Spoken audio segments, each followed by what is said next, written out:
Right off the bat, you can see the classic co-parenting tension. One side thinks the parenting plan is crystal clear, the other thinks it reads like a puzzle written in code. This is extremely common in family court. Schedules look simple on paper, but once you factor in school, weekends, pickups, and communication issues, it becomes a logistical battlefield.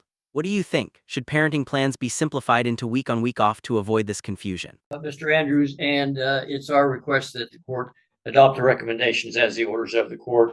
He did make reference to the adopting the parenting plan that was attached to the order that was filed with court on September 23rd.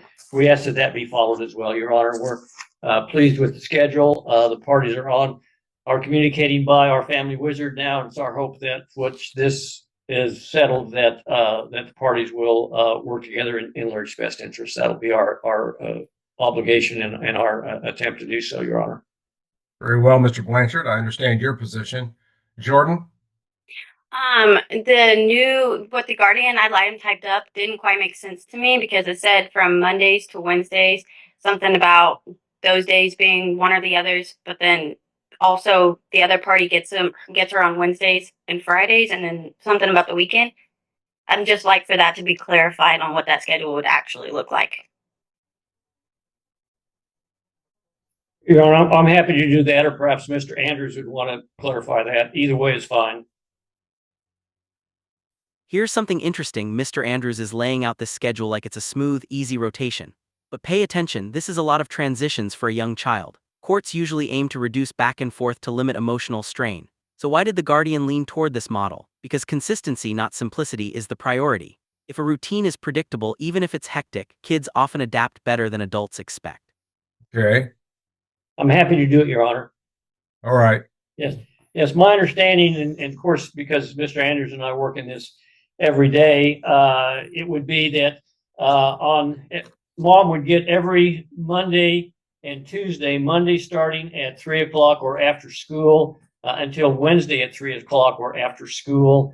And father would have every Wednesday night and Thursday night from 3 o'clock or after school until Friday at 3 o'clock or after school. And then on mom's weekend, she would have the child at 3 o'clock or after school until Monday at 3 o'clock. And on dad's time, his weekends, he would have the child after school on Fridays at 3 o'clock or after school until Monday at 3 o'clock. And that schedule would go, the alternating weekends, every other weekend would be mom's and every other weekend would be dad's.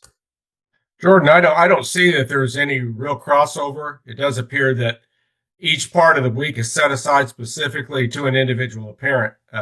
So after Mr. Blanchard's recapitulation of Mr. Andrews' recommendations, do you have any further questions regarding it? Yeah, that seems a little hectic with her also being in school and all the back and forth, and that seems like a lot going on.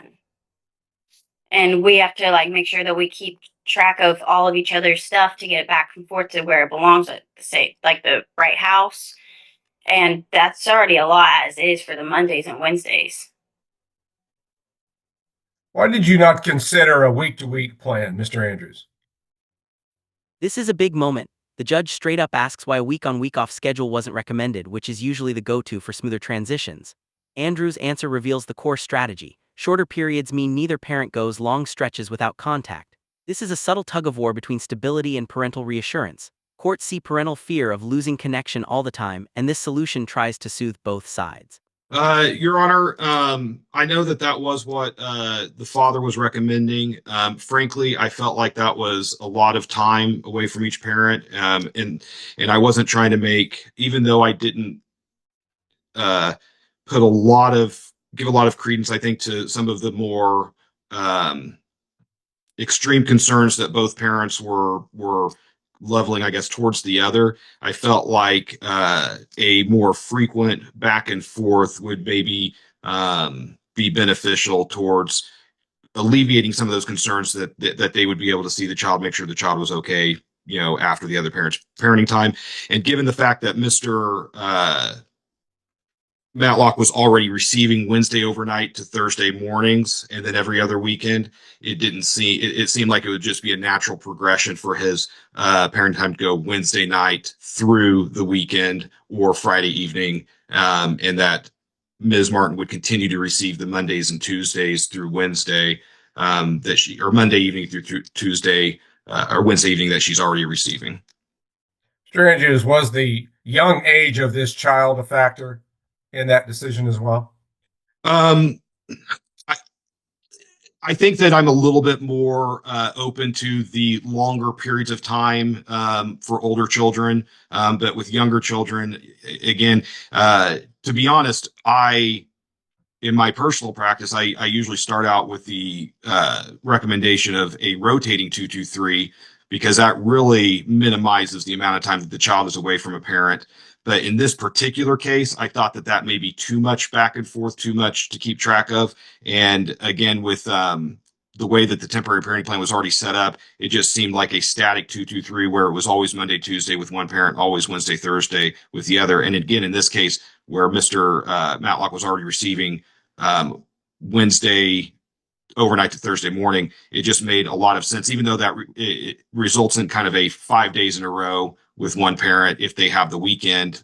Okay, pause here because this is where emotional reality hits the legal structure. On paper, the schedule looks balanced, but when a parent reports a child clinging, crying, begging not to go, that shifts the whole energy of the case.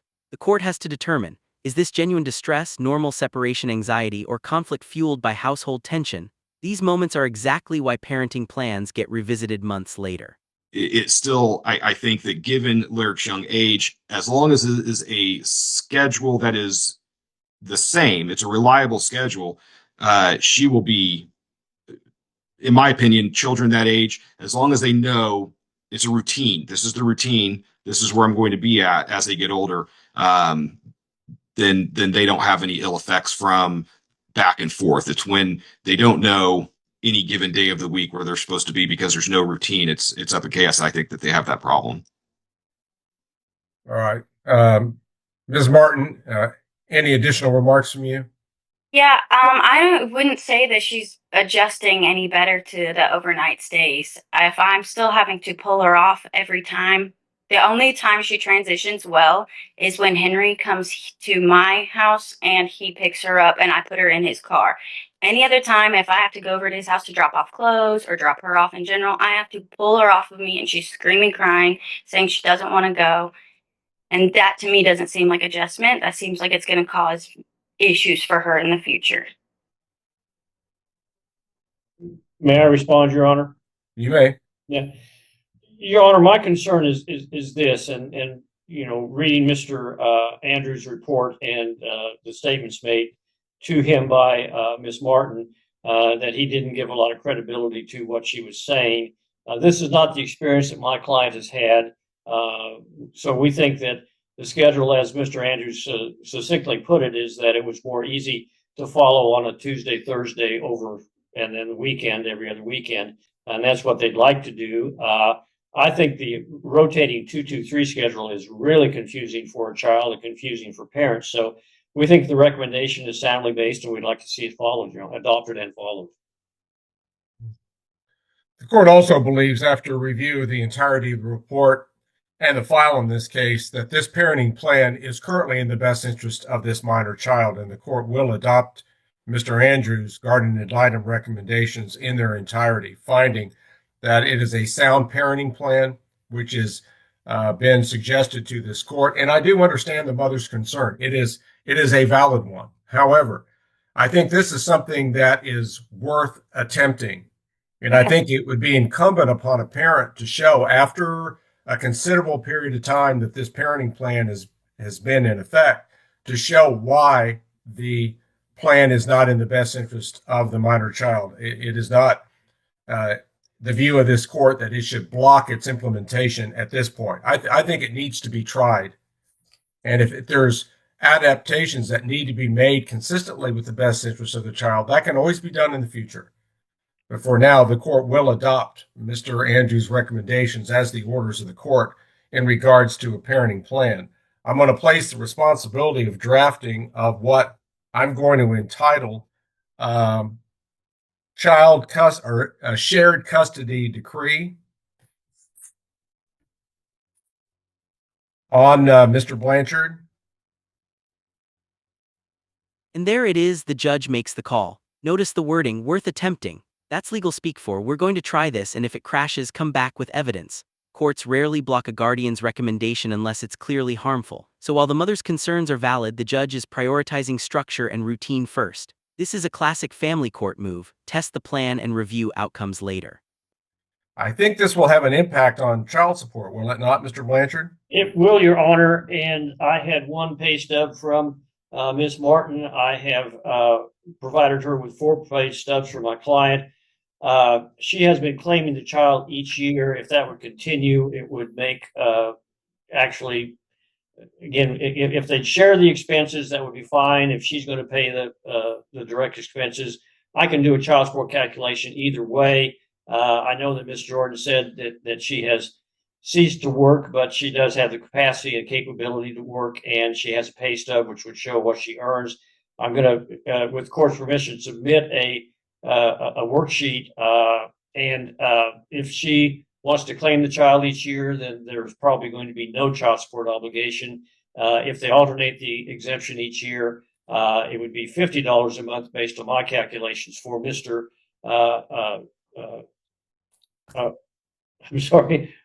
Mr. Matlock. And then if they had a shared expense plan, if with her having the lower income that she would pay the direct expenses, then it would be somewhat higher. I calculated that at $127 a month, but with no adjustment for the value of the tax exemption. All right.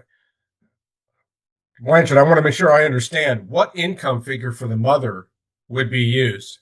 I used what her income was from Walmart. She was working 14 to one pay stub. She gave me $14 an hour times 78.5 hours biweekly. I took that times 26 weeks and divided by 12 and came up with 28,574, which turns out to be 2,381 a month. And my client's income is at $3,200 a month based on his pay stubs. And so I did the calculation based on those numbers, Your Honor. My calculation showed that my client had about 57% of the joint income, and she had about 43%. Let me see. Let me pull that up. I'm sorry. I came up with 57.3 and 42.7. There is no daycare cost. Miss Martin has the child on the state health insurance plan at this point. So that's the calculation I came up with, Your Honor. All right, Ms. Martin, apparently Mr. Blanchard's numbers are based on income that you had from Walmart, which appears to be a fair number for you. Would you agree with that? I guess so. I don't work anymore, so How do you financially survive without working?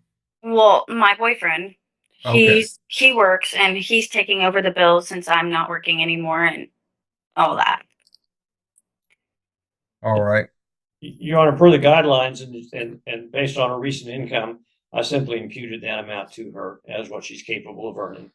Understood, Mr. Blanchard. Is it your intention, Jordan, to continue to pay the expenses for the child? Yeah, we will. Okay. I just want to make sure that when you make that representation that you have the financial capacity to actually do it. Yeah. And you say you do. Okay.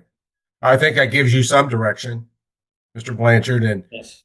is it your intention, Jordan, to continue to claim the tax dependency benefits for the child each year? I do plan to. All right. I think you have that direction as well, Mr. Blanchard, Yes. in ultimately completing your child support worksheet. This part is huge for child support calculations. The moment the judge learns mom isn't working and is relying on her boyfriend financially, the court immediately defaults to imputed income, basically pretending she still earns what she used to. Why? Because support laws focus on capacity to work, not current lifestyle. Depending on how this plays out, it can drastically affect support payments. Should a stay-at-home parent still be imputed at full income? Let me know your thoughts. Yes, Your Honor, I can do that. And what are we today? So would make that effective starting December 1 of 2025, Your Honor. Yes, and it was really the intention of the court perhaps to delay the start of this plan until December 1st as well, so that the child support decrease and the parenting plan are implemented on the very same dates. And that would give the mother and father a short transitional period while this journal entry is being prepared and circulated, and actually have this go into effect on December 1 of the year 2025. Okay. Now, I do understand that there is a holiday parenting plan that would be incorporated into this plan as well. It's a rather detailed plan. It Yes. undoubtedly covers Thanksgiving. And so that plan would need to be followed for the Thanksgiving holidays this year, despite Okay. the fact that the shared custody plan would be implemented as of December the 1st.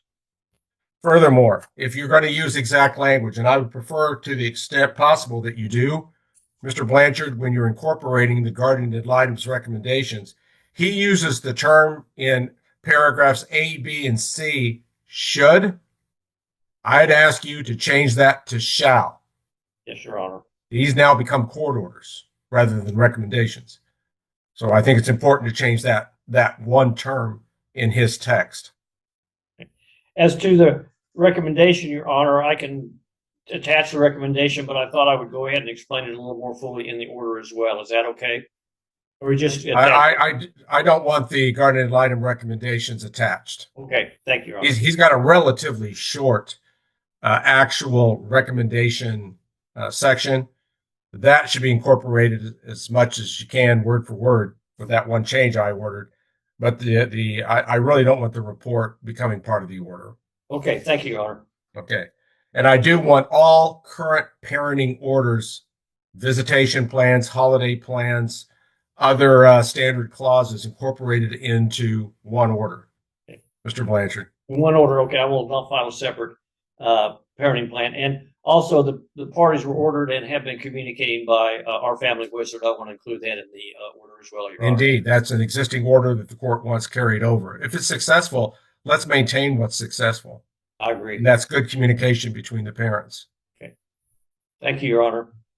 I really hope that this opens a period of true co-parenting, a lot of sharing of information, sharing of ideas, just to work together for the best interest of this child. That's what the child deserves.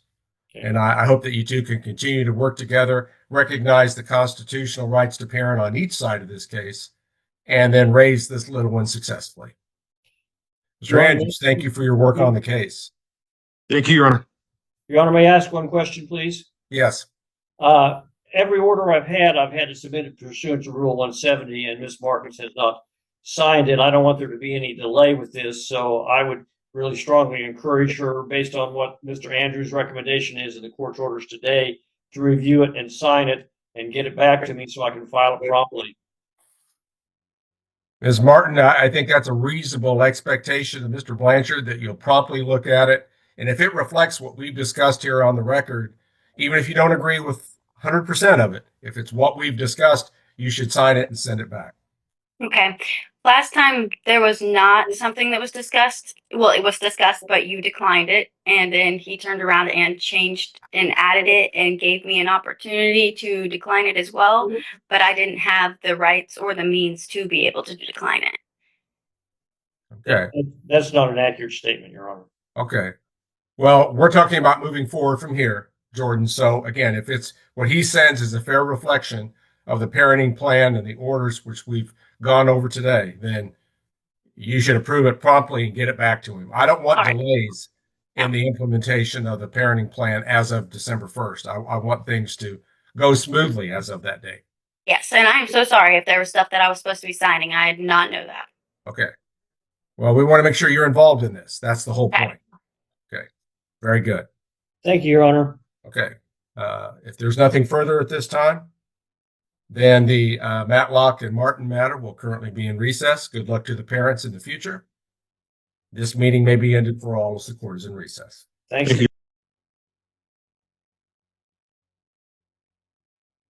She didn't want mom. Lyric didn't want mom to call the police again. So Lyric would have to leave Dad's house and go home. Where would she get the idea that a police officer can come get her and take her away from her dad? Because that one time that we went, that I had to call the cops to get her back. I don't know why and where, but she tells me pretty frequently that she loves her dad, but she doesn't like staying the night there. Father and next friend Henry Matlock and Jordan Martin. Case number 2022 DM 216. Patrick Blanchard appears as counsel for Henry Matlock. Mr. Matlock appears in the office of his lawyer. Jordan Martin appears apparently still representing herself. This matter comes before the court at this time for review of case status. Back on March the 7th, this court had a non-evidentiary hearing. The court ruled that the motion to modify the parenting plan stated a prima facie case. The court granted as a temporary order a parenting plan with every other weekend visitation, Wednesday night start, and the court set a review hearing today. That was eventually journalized, I believe, by Mr. Blanchard. Court also notes that there is a motion currently before the court that was filed back on May the 1st